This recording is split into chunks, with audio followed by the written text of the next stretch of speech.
इस चुनाव में नहीं मिल पाई। हम लोगों का मानना ऐसा है कि इसके कई कारण हैं, लेकिन उन कारणों की ओर जाने से पहले मैं ये स्पष्ट कर देना चाहता हूं कि ये नैरेटिव बिल्कुल गलत है कि महाराष्ट्र में लोगों ने महाविकास आघाड़ी को चुना है और भारतीय जनता पार्टी और महायुति को रिजेक्ट किया है। अगर हम आंकड़े देखें तो हमारे ध्यान में आएगा कि कुल मिलाकर महाराष्ट्र में जो महाविकास आघाड़ी थी उनको 43.91 वोट मिले हैं और एनडीए को 43.60% 43.60%, यानी आधे प्रतिशत से भी हम पीछे, कम वोटों से हम लोग पीछे हैं। तो इसका मतलब यह है कि दोनों को लोगों ने समान वोट दिए हैं, कहीं पर भी हमको रिजेक्ट किया है, इस प्रकार की परिस्थिति नहीं है।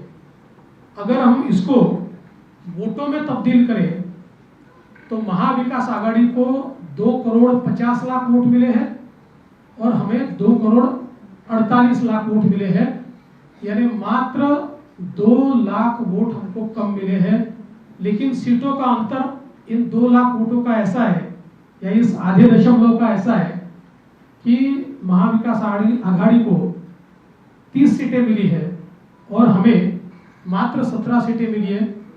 अगर हम मुंबई का विचार करें तो मुंबई में महाविकास आघाड़ी को 4 सीटें मिली और हमें 2 सीटें मिली, लेकिन मुंबई में महाविकास आघाड़ी को 24 लाख वोट है और हमको 26 लाख वोट है।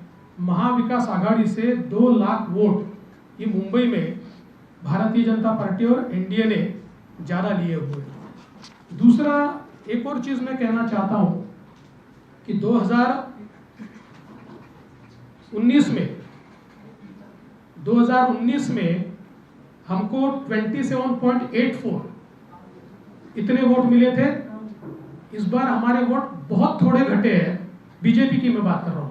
बीजेपी को 27.84 थे, इस बार 26.17, यानी 1.25 या 1.5% वोट ये केवल हमारे कम हुए हैं और उसमें हमारी सीटें 23 से सीधे 9 पर आई है। और वहीं अगर हम कांग्रेस का विचार करें तो कांग्रेस को 2019 में 16.41 वोट थे और 1 सीट मिली थी। 16.41 से इस बार उनका प्रतिशत हो गया 17, यानी आधा % बढ़ा और उनकी सीटें 13 हुई है। तो अगर हम लोग कुल मिलाकर ये सारी चीज़ें देखें तो मैं ऐसा कह सकता हूं कि भारतीय जनता पार्टी को और एनडीए को या महायुति को लोगों ने अच्छे वोट दिए हैं, लेकिन पॉलिटिकल अर्थमेटिक इस प्रकार का रहा कि हमारे खिलाफ के वोट ये बड़े पैमाने पर कंसोलिडेट हुए और इसका परिणाम मैं अगर बीजेपी का विचार करूं तो हमारी 8 सीटें ऐसी है कि जो 4% से भी कम वोटों से हारी है। करीब 6 सीटें ऐसी है जिसमें 30,000 से कम मार्जिन से हम हारे हैं और 2,000 से 4,000 से 6,000 से हारने वाली भी सीटें हमारी है। तो मुझे ऐसा लगता है कि ये जो कंसोलिडेशन है इसको हम रोक नहीं पाए। कुल मिलाकर अगर हम इसका थोड़ा एनालिसिस भी करें तो महाराष्ट्र में महाविकास आघाड़ी की 3 पार्टियों के साथ साथ हमको एक नैरेटिव के साथ भी लड़ना पड़ा और वो नैरेटिव संविधान बदलने वाला नैरेटिव था कि जिसने एक डैमेज हमको निश्चित रूप से किया है। इसको इफेक्टिव काउंटर हम कर रहे थे और हमको ऐसा लग रहा था कि हम इफेक्टिवली काउंटर कर रहे हैं, पर मुझे ऐसा लगता है कि हम इफेक्टिवली इसको काउंटर नहीं कर पाए, ये बात भी निश्चित है। और कई कारण, आज हमारी जो बैठक हुई इस बैठक में इस हार के और कई कारण हम लोगों के ध्यान में आए, जिसमें विशेष रूप से कई जगह पर हमारे उम्मीदवारों की एंटी इनकम्बेंसी हम असेस नहीं कर पाए और उसके कारण 2 बार 3 बार के कई उम्मीदवार थे कि जिनको चुनाव के दरमियान हमारे ध्यान में आया कि इनके बारे में एक एंटी इनकम्बेंसी है ये एक ज़रूर कारण रहा। हमारा जो प्याज का पट्टा है उसमें जो प्याज के एक्सपोर्ट के बारे में डिसीजन थोड़ा लेट हुआ, डिसीजन तो हुआ लेकिन उससे पहले सरकार प्याज खरीद रही थी, लेकिन नरेटिव एक बड़ा उसमें तैयार हुआ जो उन सीटों पर हमारे कुछ वोटों को कम किया उसने, और उसका भी हम लोगों को प्रॉब्लम कुछ न कुछ पैमाने पर हुआ है। इसके साथ साथ सोयाबीन और कपास के बारे में मुझे ऐसा लगता है कि उसमें हम लोगों ने जो अनाउंसमेंट की थी कि जो भावांतर योजना के तहत हम किसानों को मदद करेंगे,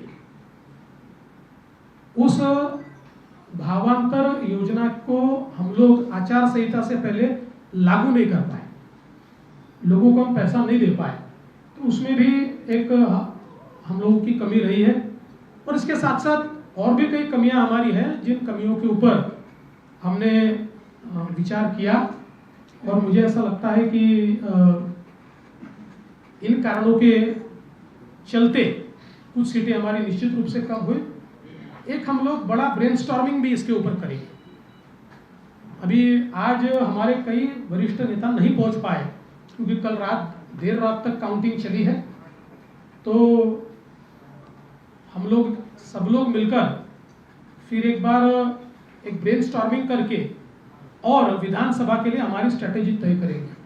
और मैं निश्चित रूप से जो आंकड़े मैंने आपके सामने रखे हैं, ये आंकड़े इस बात को प्रूव करते हैं कि जरूर महाविकास आघाड़ी को एक इमोशनल एडवांटेज इन आंकड़ों से मिला होगा, लेकिन जमीन पर आज हम मजबूत हैं और अपनी गलतियों को दूर करके वापिस लोगों के बीच जाकर हम लोग जो हमको अधिक का लोगों से आशीर्वाद चाहिए वो संपादित करने की कोशिश करेंगे।